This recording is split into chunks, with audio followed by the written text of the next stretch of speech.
तो सपनों के शहर के चक्कर में हम दिल्ली आए। बिहार से आए थे तो वैसा इंग्लिश तो था नहीं, तो अंग्रेज देख के थोड़ा सा एक डर सा महसूस होता था, पता नहीं कि मैं इसके साथ कैसे काम करूंगा, क्या करूंगा। बिहार जाना होता था तो कहते थे छुट्टी चाहिए तो मना कर देता था, नौकरी छोड़ के चले जाओ। जो सपना था वो टूटता हुआ। हाँ, एक यूनियन का रजिस्ट्रेशन कराया जिसका नाम दिया दिल्ली विद्युत मजदूर संघ। हार्डवेयर का और हार्ड वर्क हाँ। में बिहार के लोग जी। ऐसे भी जाने जाते जी, अच्छा काम, अच्छा सब कुछ दिखे, ईमानदार सरकार वाला, वो हमें दिखा नहीं। हमारे पास 148 कार्यकर्ता आम आदमी पार्टी के बीजेपी का दामन थामने को तैयार है, क्योंकि करप्शन मुक्त दिल्ली देखना है हमें। तो करप्शन मुक्त दिल्ली के लिए हमें लगता है कि भाजपा से अच्छा कोई पार्टी नहीं है, क्योंकि जब नारा मोदी जी ने दिया है जहाँ झुग्गी वहीं मकान, तो मकान तो इन लोगों को मिलेगा। आप चाहते हैं कि सुशासन की सरकार बनी रहे, तो भाजपा सरकार के अलावा कोई दूसरी सरकार आपके पास मिलेगी नहीं। नमस्कार, आज के इस पॉडकास्ट में हम आपके साथ एक ऐसे विशेषज्ञ के तौर पर व्यक्ति को लेकर आए हैं जो ऑफिसर होने के साथ साथ मजदूर के लिए काम करते हैं। जी हाँ, आज हमारे साथ दिल्ली विद्युत मजदूर संघ के महासचिव चंद्रकेतु मिश्रा जी आए हुए हैं और इनके साथ हम चर्चा करेंगे। चंद्रकेतु जी, बहुत बहुत स्वागत है। नमस्कार। नमस्कार। सबसे पहले तो हम आपको अपने दर्शकों से रूबरू कराते हुए ये जानना चाहेंगे कि आपने जब दिल्ली में अपना पदार्पण किया, बहुत सारे लोग अलग अलग स्टेट से दिल्ली आते हैं रोजी रोटी के तलाश में, जीवन यापन के तलाश में। आप जब दिल्ली आए तो कहाँ से आपने अपने करियर का शुरुआत किया? जी, पहले तो मैं पीछे से बिहार से हूँ। बिहार में मेरा भागलपुर के पास गांव है मिश्रापुर। मैं मिश्रपुर का रहने वाला हूँ। और शुरुआती दौर में जब हम दिल्ली आए तो दिल्ली हम रोजगार के तलाश में आए थे, क्योंकि हमारा BCA कंप्लीट हो चुका था उस समय और हम दिल्ली पहुँचे। दिल्ली पहुँचने के बाद यहाँ पर सब जगह गए मिलने जुलने के लिए कि हमें कहीं जॉब मिल जाए। हर किसी की यही जी, तो हम इसी के लिए दिल्ली आए थे कि हम यहाँ पे नौकरी करेंगे, नौकरी करके जैसे सब लोग चलते हैं उस हिसाब से हम चलेंगे। लेकिन जब हम दिल्ली आए तो दिल्ली में मैंने देखा, पहले तो हमारे दिमाग में ये चल रहा था कि ये सपनों का शहर है दिल्ली। सपनों का शहर है, बिल्कुल। तो सपनों के शहर के चक्कर में हम दिल्ली आए। दिल्ली में सब कुछ देखा कि कैसे लोग जी रहे हैं, कैसे चल रहे हैं। यहाँ पे लोग, जैसे हम लोग खुले जगह पे रहने वाले लोग यहाँ आए तो यहाँ हमने फ्लोर वाइज देखा कि फ्लैट में रहते हैं और एक एक रूम में 10-10 लोग रहते हैं। ये सब हम लोगों ने देखा। जो सपना था वो टूटता हुआ। हाँ, जो सपना मेरा था कि हम दिल्ली ऐसे शहर को देखना चाह रहे हैं, जो सोच के आए थे दिल्ली का प्लेटफॉर्म ऐसा होगा, वो ऐसी होगी, सड़कें इतना अच्छा, जो कि हम कभी सोचे नहीं थे। ये सोच के हम चले थे। दिल्ली आए तो यहाँ का हमने देखा सड़क वही बदहाल स्थिति में। स्टेशन पर उतरे जब देखा कि ये नई दिल्ली स्टेशन, तो मुझे लगा कि हमारे भागलपुर और यहाँ में कोई अंतर नहीं है। फिर स्ट्रगल का टाइम शुरू हुआ हमारा कि हम जब दिल्ली आए तो फिर हम सबसे बात करना शुरू किए कि भाई साहब, मैं दिल्ली आ गया हूँ, मैं चाहता हूँ नौकरी करने के लिए। BCA कंप्लीट है, MCS से CCNA ये मेरा टेक्निकल क्वालिफिकेशन था, ये भी मैंने कंप्लीट किया है, कहीं जॉब मिले। तो जॉब की तलाश में हम सब जगह गए, इंटरव्यू दिए। तो ये सबके दिमाग में पहले से था ये बाहरी और बिहारी, बिल्कुल उस समय ज़्यादा हो। हाँ, अब तो कम हो गया है, उस समय बहुत ज़्यादा। जी, उस समय सभी के दिमाग में यही था कि अरे बिहारी है ये, इसको छोड़ो। तो ऐसा चलता रहा। तो हम लोग भी कभी उत्तम नगर, कभी जो है आपका गुड़गांव, कभी नोएडा, सब जगह जाके इंटरव्यू दे रहे थे। नहीं सिलेक्शन हो रहा था, क्योंकि हम बिहार से आए हैं। तो बिहार में क्या था कि इंग्लिश कंपलसरी था सिर्फ, कि आपको 30 नंबर मार्क्स चाहिए पास होने के लिए। इसलिए हम लोगों का साइंस बहुत अच्छा था, मैथ साइंस सब कुछ मेरे बहुत बढ़िया थे। लेकिन जैसे हम इसमें आए तो पता चला कि भाई यहाँ इंग्लिश की ज़रूरत है और बिना इंग्लिश का कुछ भी नहीं। तो हमने धीरे धीरे उस पर भी काम शुरू किया। तो इसके बाद जब हम शुरुआत किए, यहाँ पे हमारे एक मित्र रहते थे उत्तम नगर में, मैं उनके पास गया।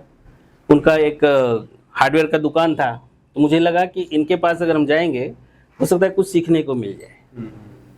तो उन्होंने क्या किया, सिखाया तो नहीं, खाना पीना खिलाया खाना पीना खिला के, मतलब मैं 10 दिन गया उनके पास, 10 दिन में सिर्फ यही हुआ कि खाना पीना खिला के विदा कर देते थे, सिखाया नहीं। तो मुझे ऐसा लगा कि पता नहीं क्यों नहीं सिखाना चाहते हैं। ऐसा तो नहीं कि मैं उनका बिजनेस करने लगूंगा जो वो कर रहे हैं, वो तो था ही नहीं मेरे दिमाग में। तो उन्होंने कुछ नहीं किया। तो हम लोग फिर जो है वेरिटास नेट बैकअप का कोर्स करना शुरू किए। अच्छा। ये सीमेंटेक का एक प्रोडक्ट है जो बैकअप के लिए यूज़ होता है बड़ी कंपनियों में। उसका क्लास हमने शुरू किया। तो जितने भी मित्र थे अलग अलग कंपनी में काम करते थे, तो उन लोगों से मैं मिला कि भाई साहब मेरे लिए एक रोज़गार देखें। तो उन्होंने बोला कि ठीक है मैं बात करता हूँ इस पर। उन लोगों ने बताया तो हमें जो है यहाँ पे पहला जॉब मिला 2000 का, 2000 रुपये मिले। 2000 रुपये महीना? हाँ, 2000 रुपये महीने के हिसाब। कौन से कंपनी में? ये था वेलकम कंप्यूटर सॉल्यूशन, जो महारानी बाग के पास है। अच्छा। मैं सब जगह गया, बड़ी कंपनियों में इंटरव्यू दिया। सभी लोग कहते थे अरे बिहार से हम लोग हैं इसलिए हम लोगों को नहीं रखता है। बोलो ठीक है। तो वेलकम कंप्यूटर सॉल्यूशन हमारा महारानी बाग में है। हम वहीं पे गए, किसी ने रेफरेंस दिया कि भाई जाओ वहाँ पे हार्डवेयर नेटवर्किंग के लिए जगह खाली है। तो मैंने बोला भाई हम लोगों को रखेंगे? बोले बिल्कुल रखेंगे, जाओ। गया, इंटरव्यू दिया। क्योंकि बिहार के लोग जो है बहुत कर्मठ होते हैं, दिमाग के तेज होते हैं। इसके वजह से हम लोगों ने हार्डवेयर वाले पे हार्डवेयर नेटवर्किंग जो कोर्स किया था वो सब कुछ दिमाग में था कि कैसे चलाना है। हार्डवेयर का और हार्ड वर्क करने हाँ। में बिहार के लोग जी। ऐसे भी जाने जाते जी, हैं जी, और जी। मेहनत से ही साबित करके यहाँ पहुंचे। जी बिहार के लोग, अगर आज बिहार के लोगों से लोग नफरत करना बंद किया है लोगों ने, जी। उसका कारण भी यही है कि हार्ड वर्क। बहुत मेहनत किया है। नहीं तो बदनामी के अलावा कुछ नहीं थी पहले जी। बिहार के लोगों के साथ। हमने भी बहुत स्ट्रगल किया था, मैं जी, जी। पहले आया था। जी और उस जमाने में 93-94 में मैं अपनी बात बताऊँ आपको, जी। जब इधर बदरपुर साइड में जाता, पढ़ाई लिखाई की अगर बात करें तो चाहे जाट गुजर जो भी हो, पूरे तुगलकाबाद में 90 से पहले के मुझे लगता है गिने चुने लोग मैट्रिक पास थे। हाँ ठीक है। 10 से 20 लोगों से ज्यादा, चाहे रमेश विधूरी जी हों, रामवीर विधूरी जी हों। जी जी। तो यही हुआ कि हम इंटरव्यू देने गए, इंटरव्यू दिया तो सौरभ गांधी थे उसके मालिक। तो गांधी जी से मिला, नमस्कार किया। तो उन्होंने बोला कि प्रैक्टिकल करके दिखाना पड़ेगा। बोले प्रैक्टिकल किया, प्रैक्टिकल करके दिखाया। तो बोला बहुत बढ़िया लड़का है। बोले तनख्वाह? तो हम तो फ्रेशर थे, हमें तो लग रहा था कि बस ये रख लें। तो उन्होंने बोला कि नहीं 2000 रुपये हम तनख्वाह देंगे, एक्सपीरियंस तो हाँ। तो हमने बोला ठीक है कोई बात नहीं। हमने काम शुरू किया। मैं मंडावली में रहता था, मंडावली से आना जाना हमारा होता था यहाँ पे। और एक छोटा सा है इसमें कि जब हम पहली बार मंडावली से इधर की तरफ आ रहे थे तो दिल्ली में हमें 2 लोग मिले किसी बस स्टॉप पे। मैंने उनसे रास्ता पूछा कि भाई साहब महारानी बाग जाना है, रास्ता बताएं। तो मुझे 2 लोगों ने 2 रास्ते बताए। एक रास्ता लक्ष्मी नगर की ओर जा रहा था और दूसरा रास्ता साउथ एक्स वाले रूट पे। तो हम गलती से लक्ष्मी नगर वाले बस पे चढ़ के चले गए। अच्छा। वापस हम जहाँ से आए थे उधर ही घुस गए, वही पहुँच गया। फिर किसी ने बोला अरे आप उल्टा आ गए हैं, इस बस पे नहीं जाना था, उधर 534 नंबर पे जाइए, वो महारानी बाग उतारेगी। तो फिर हम 534 के सफ़र किए। फिर हम महारानी बाग उतर के ऑफिस जाना शुरू किया। यहाँ पे हम स्ट्रगल करते रहे। 2007 से मैंने फरवरी 2008 हमने वेलकम कंप्यूटर सॉल्यूशन में काम किया। फिर हमारे पास एक ऑफर आया, tech park India private limited company है जो ओखला में है। उससे आया कि आपको स्टीरिया कंपनी का प्रोजेक्ट है हमारे पास, वो है नोएडा में, उसमें आप ज्वाइन करें। और हमारा एक सीएससी में भी क्लाइंट है, सीएससी क्लाइंट है कंप्यूटर साइंस कॉर्पोरेशन नोएडा। इन दोनों में से जो आपको अच्छा लगता है वहाँ पे ज्वाइन कराएंगे। तो मैंने बोला तनख्वाह क्या मिलेगा? बोला 4000 देंगे। तो मुझे ये लगा कि 1 महीने में हम 2000 से 4000 पे पहुँचे, डबल तनख्वाह हुआ। और इतना खुशी था कि वो खुशी मुझे आज नहीं मिलता है। वो खुशी ऐसा खुशी था कि उस 2000 वाले में मैंने अपने लिए सिर्फ 200 रुपये रखे थे, 1800 रुपये भाई को, पापा को, मतलब जो मन किया वही किया। 200 रुपये अपने लिए बचा के रखे थे, पहला तनख्वाह था मेरा। और उससे ज़्यादा पापा को खुशी हुआ कि चलो, मतलब 2000 रुपये जो है, 2000 रुपये का जो मुझे तनख्वाह मिला उससे ज़्यादा का तो पापा मिठाई बंटवा दिए होंगे। क्योंकि मेरे पिताजी साइंस टीचर हाई स्कूल के, और मेरे दादाजी वर्ल्ड कॉन्फ्रेंस के चेयरमैन रहे वेद पे, डॉक्टर जनार्दन मिश्रा, जो TNJ कॉलेज के प्रिंसिपल थे पहले। उन्होंने बहुत सारा बुक भी लिखा, भारतीय प्रतीक विद्या, वेद और भारत। तो उनका संस्कार, हमारे पिताजी का जो परिश्रम है, उसी की वजह से मैं आज यहाँ बैठा हूँ। तो फिर हमने शुरुआत किया, tech park India private limited को ज्वाइन किया। फिर उन्होंने मुझे CSC भेज दिया, कंप्यूटर साइंस कॉर्पोरेशन नोएडा। वो प्योर कॉर्पोरेट था, जहाँ पे सिर्फ अंग्रेज दिखते थे, और बिहार से आए थे तो वैसा इंग्लिश तो था नहीं, तो अंग्रेज देख के थोड़ा सा एक डर सा महसूस होता था, पता नहीं कि मैं इसके साथ कैसे काम करूँगा, क्या करूँगा, ऐसे मन में विचार चलते थे। फिर भी हमने ज्वाइन किया था। ज्वाइन करने के बाद जब वहाँ पे काम करना शुरू किया तो 3 साल मैंने लगातार काम किया। बहुत सारे अवार्ड मिले वहाँ पे। अच्छा। क्योंकि सब ने बोला कि नहीं, ये जो है बिहार से जो लड़का आया चंद्रकेतु मिश्रा, इसका हार्डवेयर और नेटवर्क ज़बरदस्त है। मतलब कुछ भी प्रॉब्लम होता था, टेक्निकल जो भी प्रॉब्लम होता, सारे फंसते थे, तो वो टेक्निकल सपोर्ट हम कर दे के उसको ठीक करके, हार्डवेयर का जो भी पार्ट्स होता था वो सारे चेंज करके देते थे। धीरे धीरे हम उसमें NMG ग्रुप को ज्वाइन किए, नेटवर्क मैनेज ग्रुप, जो कि सब जगह का नेटवर्क देखता था, उस फील्ड में गए। फिर हम धीरे धीरे वहाँ से हम आगे बढ़े। फिर हम अदानी ग्रुप को ज्वाइन किए नोएडा, गुड़गांव में। अच्छा। सेक्टर 32 में था वो। तो वहाँ पे हमने ज्वाइन किया, वहाँ का देखा काम करने का तरीका। काम बहुत अच्छा था, लेकिन उस समय ये था कि अगर आप 1 घंटा लेट हो जाते थे तो छुट्टी लग जाता था। छुट्टी मिलता भी नहीं था हम लोगों को। बिहार जाना होता था तो कहते थे छुट्टी चाहिए, तो मना कर देता था, नौकरी छोड़ के चले जाओ। तो उससे मुझे ये समझ में आया कि जो दिक्कत मुझे हो रहा है, वो दिक्कत आगे आने वाले जनरेशन को ना हो, इसके लिए हमने एक काम शुरू किया। हम लक्ष्मी नगर में एक कोचिंग सेंटर खोले, जिसका नाम CMC रखा, अच्छा। Computer manage group. ठीक, हमने वो चलाया। वो वहाँ पे जितने भी लड़के हमारे पास आते थे, वो सब ऐसे लोग थे जो कि बिहार से आए दिल्ली पढ़ने के लिए, तैयारी करने के लिए। उसके गार्जियन पैसा नहीं देने लगे।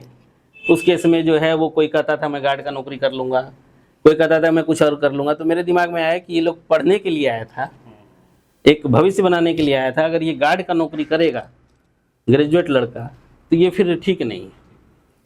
तो हमने अपने कोचिंग सेंटर में निस्वार्थ भाव से सबको पढ़ाना शुरू किया। जो मुझे आता था, जो मुझे एक्सपीरियंस था हार्डवेयर नेटवर्किंग का, ये कोर्स मैंने फ्री में देना शुरू किया।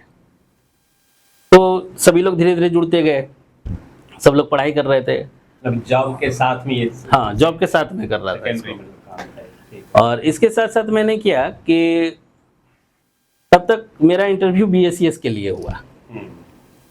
BSCS जब मैंने पता किया कि क्या है, नहीं है, कैसे है, तो बोला कि मिश्रा जी, जो आप काम करते हैं वही काम वहाँ भी है, और गवर्नमेंट साइट है, जो कि सेमी गवर्नमेंट साइट था। गवर्नमेंट साइट बताया तो मुझे भी लगा कि चलो कुछ अलग चीज़ देखने को मिलेगा। तो यहाँ पे हम ज्वाइन किए। यहाँ पे आने के बाद हमें टाइम मिला। जो हम मेहनत 2 घंटे करते थे उन बच्चों पे, वो हम 6 घंटे 4 घंटे करने लगे। यहाँ से फ्री होते ही हम अपना काम शुरू कर देते थे, क्योंकि यहाँ शिफ्ट हमारा जनरल शिफ्ट था। हमने काम शुरू किया, सबको पढ़ाया लिखाया। अभी तक मेरे 168 बच्चे हैं जो IT के क्षेत्र में अन्य कंपनियों में जॉब कर रहे हैं, आपके द्वारा बनाया हुआ। हाँ, जिसके आज तक का ये रहा। सोशल कॉज जी। बहुत बड़ा काम जी। है आपके द्वारा किया हुआ, और मुझे लगता है कि इसकी सराहना होनी चाहिए। जी। ये तो यहीं से मुझे लगता है आपने पॉलिटिकल जी। करना शुरू किया होगा। जी, तो हमने ये शुरुआत कर दिया था। तो धीरे धीरे सबको ट्रेनिंग देना। फिर BSCS में मैं निज़ामुद्दीन में बैठता था, तो यहाँ पे बच्चे लोग को ट्रेनिंग देने का काम हमने शुरू किया। अच्छा, मतलब कंपनी के हाँ, कंपनी के थ्रू। कंपनी में बात किया कि जो बच्चे लोग हैं जो कॉलेज से आ रहे हैं, उनको ट्रेनिंग कैसे दें, ये करके हमने ट्रेनिंग देना शुरू किया। और BSCS ऐसे संस्थान में हमारे बच्चे लगभग 70-72 लड़के हैं हमारे इस इंडस्ट्री जॉब में। कर रहे हैं। जी, जो आपके इंस्टीट्यूट से पढ़ के और हाँ, यहाँ जॉब कर रहे हैं। वो सारे बच्चे आज के डेट में, कोई सिस्टम एडमिनिस्ट्रेटर है, कोई जो है IT एसोसिएट है, कोई जो है सर्वर सीनियर सर्वर एडमिनिस्ट्रेटर है। इस तरीके से सारे लड़के लगे। ये हम काम करते गए, तो हमारे दिमाग में एक और आइडिया आया कि क्यों ना हम कुछ अलग करें। उस बीच में हमने एक संस्था बनाया, अपना पूर्वांचल परिवार, अच्छा। जिसके राष्ट्रीय अध्यक्ष हमारे आकाश शर्मा जी रहे और मैं उसका महामंत्री बना, राष्ट्रीय महामंत्री। ये हमने एक संगठन बनाया पूर्वांचल के लिए कि पूर्वांचल के लोगों को मजबूती हम कैसे करें। हम हर जगह गए जहाँ पे जो बड़े लोग थे, आईएएस लॉबी था, उनसे मिले, जो किसी संस्थान के डायरेक्टर हैं उनसे मिले, सभी लोगों से मैं मिलना जुलना शुरू किया। हम दोनों भाई जाते थे, जाके बात करते थे, भाई साहब ऐसा है, ये आपको भी पता है कि रोजगार नहीं है बिहार में, इसीलिए हम दिल्ली आए हैं, अगर वहाँ पे रोजगार होता तो हम दिल्ली नहीं आते। ये सोच के उनको सारा कुछ बताया, तो उन्होंने भी, जितने लोग थे उनको भी ये लगा कि पहली बार एक ऐसा संस्था बनाया इन लोगों ने, अपना पूर्वांचल परिवार, जिसमें अपनत्व की भावनाएं दिखती हैं। ये संस्था हम लोगों ने चलाया। उसी बीच में आम आदमी पार्टी का शुरुआत हुआ। ये मैं 2010 की बात कर रहा हूँ, जिस समय की आम आदमी पार्टी का धीरे धीरे धीरे धीरे एनजीओ के रूप में ये आना शुरू किए। उस समय हमने अपना पूर्वांचल परिवार बनाया था। तो फिर पार्टी का गठन हुआ, आम आदमी पार्टी का। तो उन लोगों ने बोला कि चंद्रकेतु जी आप लोग आइए, पढ़े लिखे लोगों की पार्टी है, ईमानदार पार्टी है, ईमानदार सरकार। तो हमें भी लगता था कि करप्शन मुक्त दिल्ली तभी होगा जब हम अच्छे से काम करेंगे। तो ऐसा सोच के हम लोगों ने ज्वाइन कर लिया।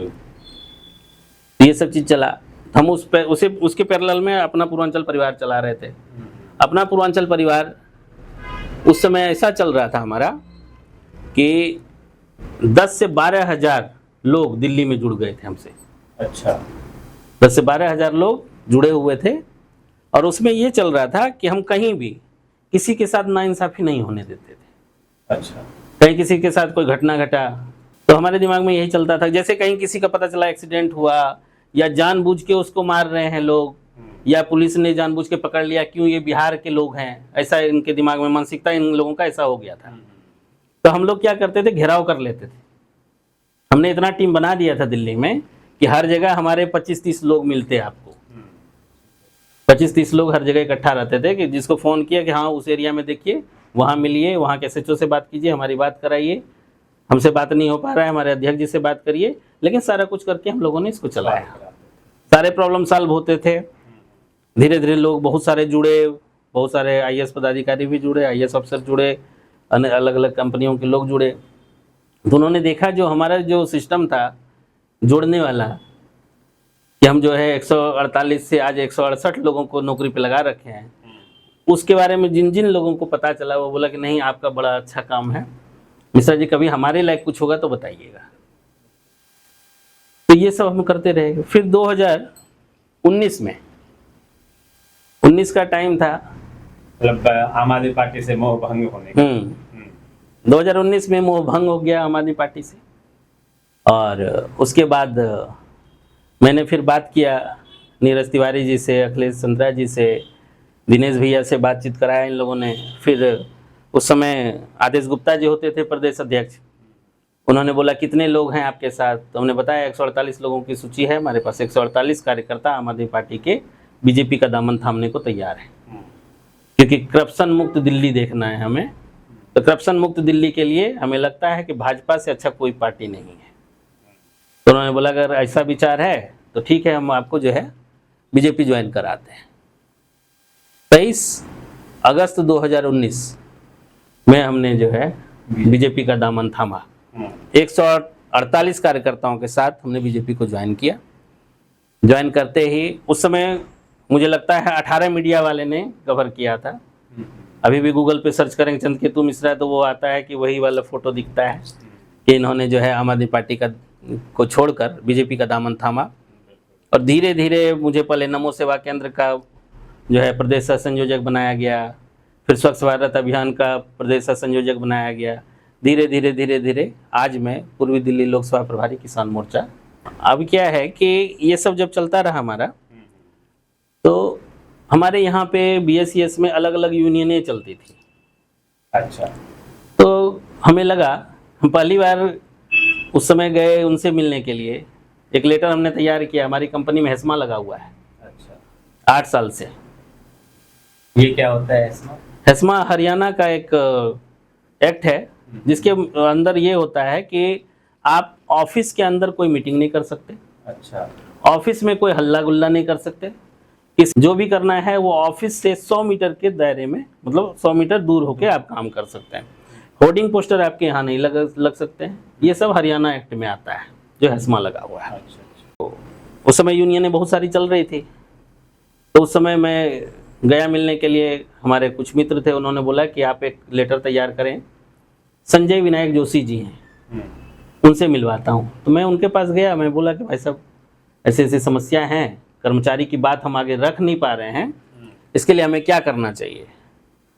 उन्होंने बोला कि एक काम करो चंद्रकेतु, ये कर्मचारी की समस्या है, तो कर्मचारी की समस्या के लिए कौन है यहाँ पे, भारतीय मजदूर संघ, जो लेबर प्लेटफॉर्म पे काम करती है, यूनियन है वो। तो मैंने बोला मैं भाई साहब नहीं जानता हूँ किसी को, मैं तो आपके पास आया था, आप बताएं। तो उन्होंने बोला कि ठीक है। उन्होंने उसी समय वहाँ के प्रदेश अध्यक्ष को फ़ोन किया। उस समय अनीश मिश्रा जी प्रदेश अध्यक्ष हुआ करते थे, उनको फ़ोन किया। उन्होंने फिर मुझे समझा, उनको सारी बातें समझाया कैसे ऐसे बात है। फिर धीरे धीरे हम भारतीय मजदूर संघ में जुड़े और संघ की रीति नीति को बड़ी गहराई से समझना शुरू किए, क्योंकि पहले भी हम संघ की रीति नीति को समझते थे, क्योंकि हमारे दादाजी वर्ल्ड कॉन्फ्रेंस के चेयरमैन रहे वेद पे, और दिल्ली से अलग अलग जगहों से लोग जाते थे, उनका वीडियो क्लिप बना के लाते थे और वो सब चीज़ें प्रसारण होता था उस समय। तो ये सारी चीज़ें चलती रही। हम जोशी जी से मिले, उन्होंने भारतीय मजदूर संघ के बारे में बताया। मैंने भी पहले गूगल सर्च किया ये क्या है नहीं है, फिर मैं वहाँ पे जाके मिला। मिलने के बाद उनको जब मेरे बारे में समझ में आया कि नहीं लड़का अच्छा है, मेहनती है, काम करेगा, तो उन्होंने बोला कि ठीक है आप हमारे भारतीय मजदूर संघ के पार्ट बने। जी, तो फिर हमने बोला कि ये कैसे हो सकता है, तो बोला एक यूनियन आपका एक होना चाहिए जिसमें आपका दायित्व हो। तो पहला यूनियन हमारे पास था डेसू मजदूर संघ। अच्छा, पहले से चल, हाँ, जो यूनियन हमारे यहाँ पे चल रहा था, उसमें हमारा दायित्व संगठन मंत्री का मिला मुझे। संगठन मंत्री का जो काम होता है, हम संगठन पे ध्यान देने लगे, संगठित होने लगे, लोगों को संगठित करने लगे। धीरे धीरे मुझे लगा कि यहाँ पे आउटसोर्स कर्मचारी जो है 26,000 कर्मचारी हैं जो आउटसोर्सिंग पे काम करते हैं। मैंने बोला इनका जवाब हम नहीं दे पा रहे हैं और इनके लिए हम कुछ भी नहीं कर पा रहे हैं। लोगों के दिमाग में सिर्फ एक ही चीज़ें था कि चंद्रकेतु मिश्रा मतलब आईटी डिपार्टमेंट, क्योंकि ये बात रखेगा तो सिर्फ आईटी का रखेगा, क्योंकि हमारे पास अभी 126 इंजीनियर हैं बीएसईएस में, जो राजधानी की बात कर रहा हूँ। इसके दो पार्ट हैं, एक यमुना पावर लिमिटेड, एक राजधानी पावर लिमिटेड। राजधानी में 126 लड़के काम करते हैं। तो हमारा ये सब चीज़ें चलता रहा। फिर सब ने बोला कि अरे ये तो आईटी का ही काम देखता है, सिर्फ आईटी वालों को सपोर्ट करता है, ये यूनियन में आ भी जाएगा तो आईटी बारे में सोचेगा, उसके लिए करेगा। बिल्कुल। हमने बोला कि नहीं, ऐसे नहीं चलेगा। फिर हमने पता किया कर्मचारी कितने हैं, तो बताया 26,000 कर्मचारी हैं। क्या क्या है इसका, क्या क्राइटेरिया है, किस क्राइटेरिया में हम इनको रखे हैं, उसमें दिखा कि ड्राइवर है, लाइनमैन है, फिर सिटिंग स्टाफ हैं, इंक्लूडिंग आईटी को लेकर सारा कुछ मिला के हम 26,000 कर्मचारी होते हैं। हमने बोला इनका बात उठाने के लिए हमें एक यूनियन, मजबूत यूनियन की ज़रूरत पड़ेगी, क्योंकि जो पहले वाली यूनियन थी वो डेसू मजदूर संघ, मतलब वो हाँ जो गवर्नमेंट वाला था। हमें लगा कि इनको जो है आउटसोर्स कर्मचारी हैं, हाँ, उसका ध्यान कौन रखेगा? आउटसोर्स कर्मचारी, बीएसईएस कर्मचारी और सरकारी कर्मचारी, यूनियन तो सभी लोगों ने बनाया। इन तीनों को लेके हम कैसे चल सकते हैं, उसके लिए हमें क्या करना चाहिए। तो बड़ा गहन चिंतन हुआ 10 दिन तक। उसके बाद हमने 26 जुलाई 2025 में एक यूनियन का रजिस्ट्रेशन कराया, जिसका नाम दिया दिल्ली विद्युत मजदूर संघ। इसमें 80% लोग आउटसोर्स हैं, 10% लोग हमने रखा सरकारी वालों को, और 10% रखा जो कंपनी के पेरोल पर है। हाँ, ये हमने अपने संविधान में लगाया। लेकिन सबको यही था कि मतलब कितने मेंबर अब तक हो गए हैं? अभी हमारे पास 1200 मेंबर हैं ऐसे। हाँ, जो जिनका स्लिप है हमारे पास, ऐसे हमारे पास बहुत सारे मेंबर हैं। लेकिन कंपनी में, हाँ, कंपनी में ऐसा होता है कि लोगों को ये लगता है पता नहीं इस यूनियन में जुड़ेंगे तो कहीं हमें नौकरी से निकाल ना दे, ये डर के वजह से लोग नहीं जुड़ना चाह रहे थे। तो हमने बोला कि नहीं, इसको सिर्फ अभी आउटसोर्सिंग पे ही रहने दें, आउटसोर्स वाले मुद्दे पर ही हम काम करेंगे, अभी हम सरकारी वाले पे नहीं जाएंगे। तो आउटसोर्स वाले मुद्दे पर काम करना शुरू किया। पहला उपलब्धि हमें मिला, रजिस्टर्ड होने के बाद हमने एफिलिएशन के लिए दिया भारतीय मजदूर संघ को। इन्होंने एफिलिएशन अभी हमें मार्च में दिया।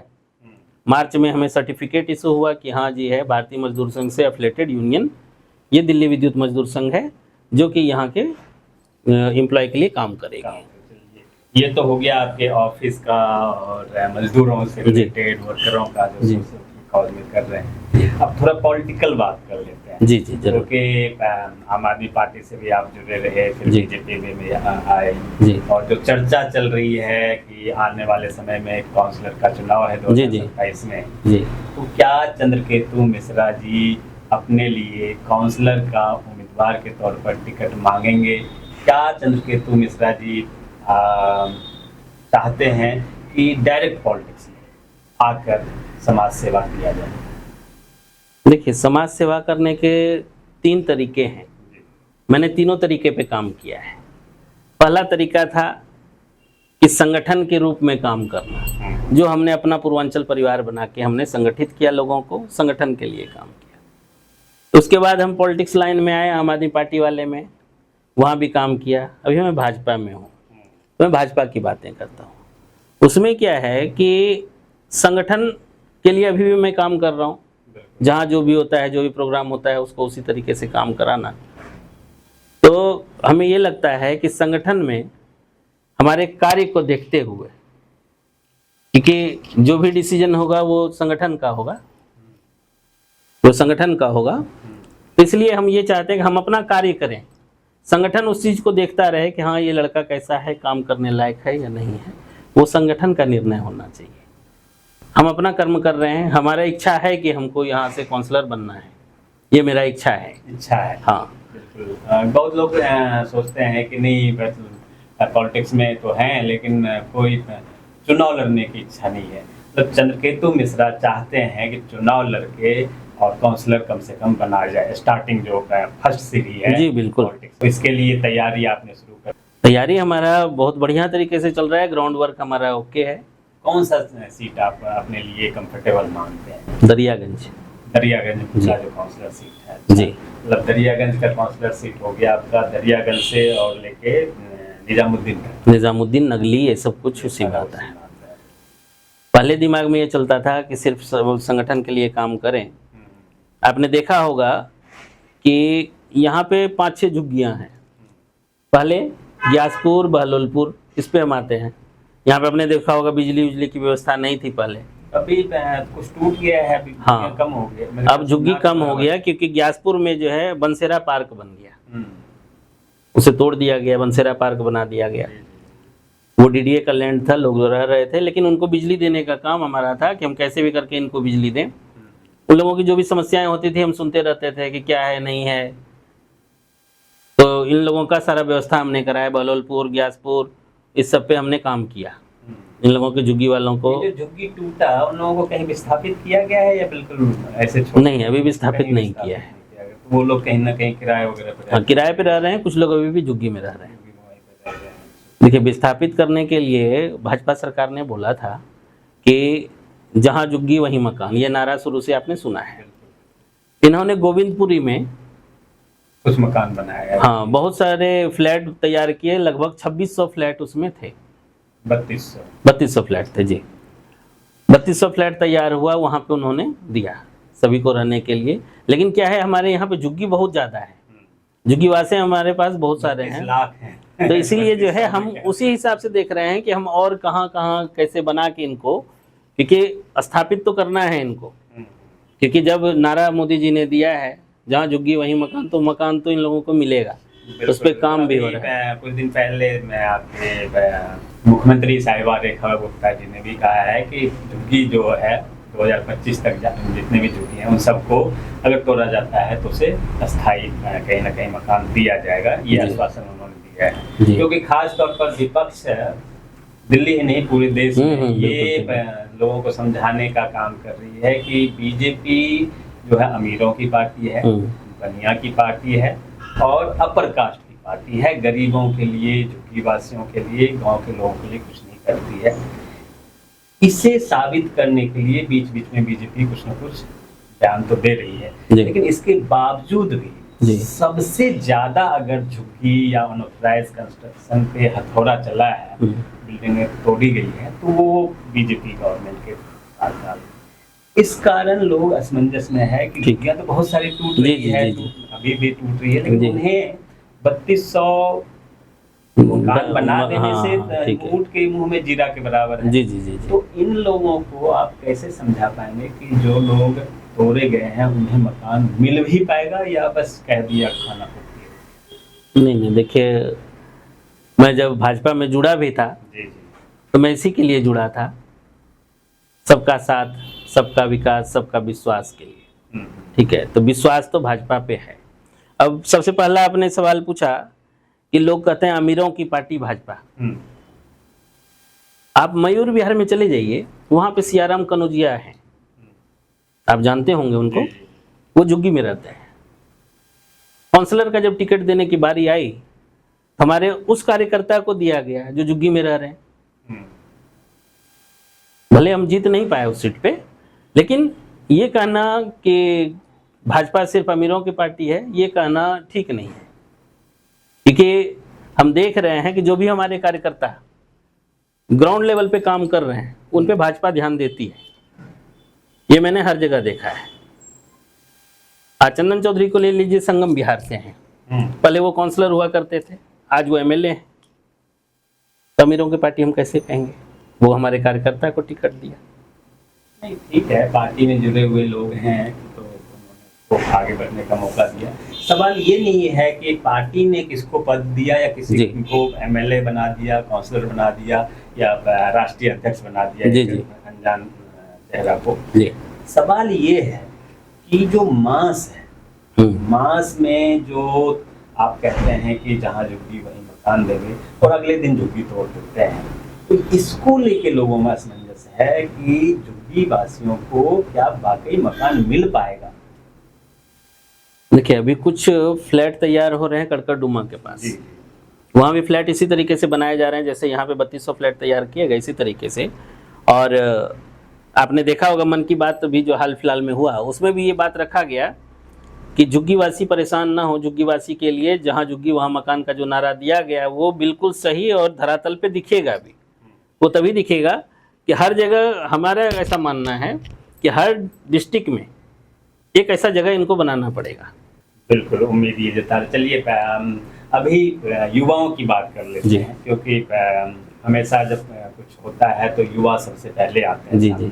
पीछे कॉकरोच जनता पार्टी के नाम से एक वायरल हुआ और सभी लोगों को लगा कि पता नहीं, कुछ लोग कहते थे नेपाल हो जाएगा, बांग्लादेश हो जाएगा, और फिर से अभी जंतर मंतर पे प्रदर्शन कर रहे हैं। पिछला प्रदर्शन तो काफी हंगामेदार हुआ था, हंगामेदार मतलब कि काफी लोग जुटे थे। पिछले बार काफी जंतर मंतर पूरा भर गया था, लेकिन इस बार भीड़ कम है। क्या लगता है ये कॉकरोच जनता पार्टी या जो राहुल गांधी का जो बयान आता है या जो विपक्ष का बयान आता है अलग तरीके, तो क्या लगता है आपको कि भाजपा इन लोगों का जवाब दे पा रही है, युवाओं को संतुष्ट कर पा रही है? क्योंकि वाकई एक बहुत बड़ा मुद्दा है जो नीट परीक्षा में पेपर लीक होना, और नीट को तो चलिए अब संभाल लिया गया दोबारा।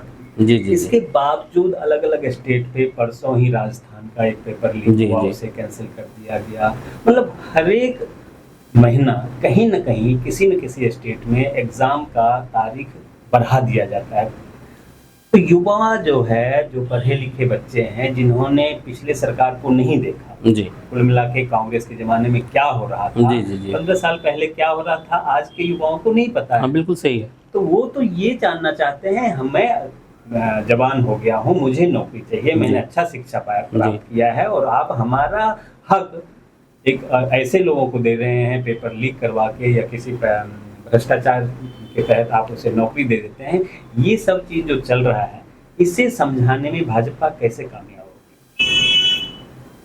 बिल्कुल सही पूछा आपने। देखिए, अभी क्या है, पेपर लीक वाले मामले, मैं ऐसा नहीं कहूँगा कि जो है कि पहले के ज़माने में भी होता था, पहले की सरकार में होता था, मैं उस चीज़ पे नहीं जाता। जो जिनकी सरकारें थी, जिस समय जैसा हुआ, इस चीज़ पे विशेष ध्यान देना चाहिए और अभी जो है, अभी आप देख रहे होंगे कि अभी मोदी जी का भी पूरा फोकस इसी चीज़ पे है कि कैसे करके ये जो है, जो धांधली चल रहा है, जो रैकेट ये तैयार हुआ है कि कहाँ से किस तरीके से पेपर लीक हो रहा है, इस पे वो विशेष ध्यान दे के उन लोगों पे सख्त कार्रवाई कर रहे हैं। युवाओं के लिए एक संदेश है इसी में कि युवा हतोत्साहित अभी ना हो, इस वर्ष में उनको अच्छी चीज़ें दिखने लगेंगी। बिल्कुल बिल्कुल, मतलब जो कमियां हैं उसे दुरुस्त करने के जी। लिए सरकार काम कर रही है जी। और भरोसा उसी पे करें जो जी। भरोसा के लायक हो। बिल्कुल सही। जिन्होंने पहले कुछ ऐसा किया ना हो, उस पे भरोसा भी नहीं किया जा सकता है। लास्ट में आप अपने खासतौर पे क्षेत्रवासी, चाहे दरियागंज नगर निगम कह लीजिए, जी। के मतदाताओं से या दिल्ली के लोगों से क्या अपील करना चाहेंगे कि आने वाले समय में किस प्रकार से वे क्या सोचे और क्या क्या ध्यान में रखे बीजेपी के बारे में और विपक्ष के बारे में? देखिए, यहाँ दिल्ली के मतदाताओं को तो मैं यही कहना चाहूँगा, सुशासन की सरकार आप चाहते हैं कि सुशासन की सरकार बनी रहे, तो भाजपा सरकार के अलावा कोई दूसरी सरकार आपके पास मिलेगी नहीं। पहला चीज़ तो यही है। पहले के टाइम पे आप देखते थे, एक एक लिंटर डलता था, उसमें लोग 25-25 हज़ार 30-30 हज़ार रुपये ले लिया करते थे। जब आप घर बना रहे हैं, ढांचा तैयार कर रहे हैं, पिलर डलता था, तो उस समय क्या होता था कि लोग जो है एमसीडी से आते थे कि नहीं जी हमको इतना पैसा दो, नहीं तो ये तोड़ देंगे। आपने देखा होगा कि वो जो है अब धीरे धीरे कम होता चला जा रहा है। तो लोगों को ये डर है कि ये हमारे मोदी सरकार है, मोदी जी के कार्यकाल में ये सब चीज़ें धीरे धीरे कम हुआ है।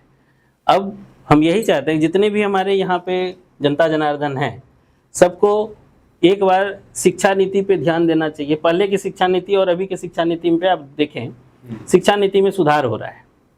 पहले क्या हो रहा था, हम एक ही स्कूल को 3 तरीके से दिखाते, 3 बार फोटोग्राफी होता था और उसको हम दिखाते थे, कहते थे कि नहीं हमारा शिक्षक बहुत बढ़िया है, ट्रेनिंग इस प्रकार किया जा रहा है। अभी का शिक्षा नीति आप देखिए, पिछले वर्ष जब सरकार भाजपा की नहीं थी यहाँ पे, उस समय का परसेंटेज और अभी के परसेंटेज में देखिए अंतर है।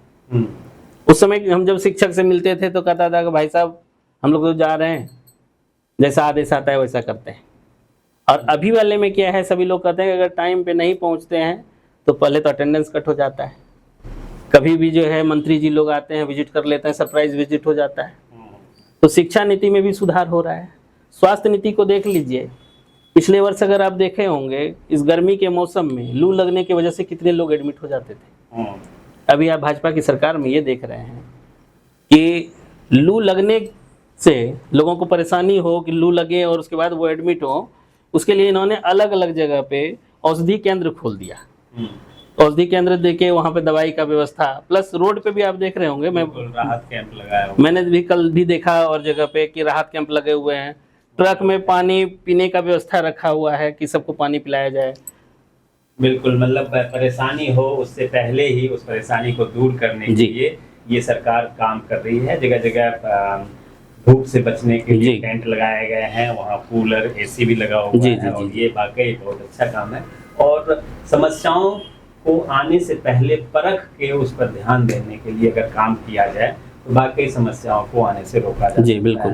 परसों शायद रेखा गुप्ता जी ने एक मीटिंग लिया था कि जो हमारे यहाँ पोल्यूशन नवंबर में बढ़ जाता है जी, तो उसका प्रावधान अभी से ही नियम बनाना शुरू कर दिया है कि उस समय क्या किया जाए ताकि वो समस्या फिर से ना आए, पोल्यूशन स्तर पे ना जाए। उसके लिए अभी से ही वो काम कर रही है। जमुना की बात करेंगे तो जमुना पे भी सफाई का जी बिल्कुल काम हो रहा है और काफी अच्छा वर्क हो रहा है। मिश्रा जी हमारे साथ आए, इन्होंने अपने जीवन की वो सारे पहलुओं को आपके सामने रखा। बिहार के भागलपुर जिला के मिश्रापुर गांव से निकल के आए और दिल्ली के लगभग आधा से ज़्यादा दिल्ली वासियों को घरों में जो बिजली सप्लाई हो रहा है उसके टेक्निकल सिस्टम को संभालने का काम मिश्रा जी कर रहे हैं। एक छोटे से गांव से आके दिल्ली वालों को बिजली उनके घर तक पहुंचाने में सहायता प्रदान कर रहे हैं। और जो आज 24 घंटा आपके घरों में बिजली पहुंच रहा है केजरीवाल कहते थे कि 24 घंटा जी, बिजली, जी। 24 घंटा बिजली, तो उन सारे टीम के बैकएंड में भी आप लोग ही जी, जी, काम कर बिल्कुल, रहे होंगे, तभी बिल्कुल, 24 घंटा बिजली बिल्कुल। यहाँ मिल पा रहा है। तो ये सारी चीजें मिश्रा जी के बारे में हमने आपको बताया। अगले बार एक और कोई विशेष लोग के साथ हम यहाँ हाजिर होंगे। आप तमाम दर्शकों का बहुत बहुत धन्यवाद। मिश्रा जी आपका भी बहुत बहुत जी, धन्यवाद। बहुत बहुत धन्यवाद। आपने मौका दिया मुझे, इसके लिए बहुत बहुत आभार, धन्यवाद।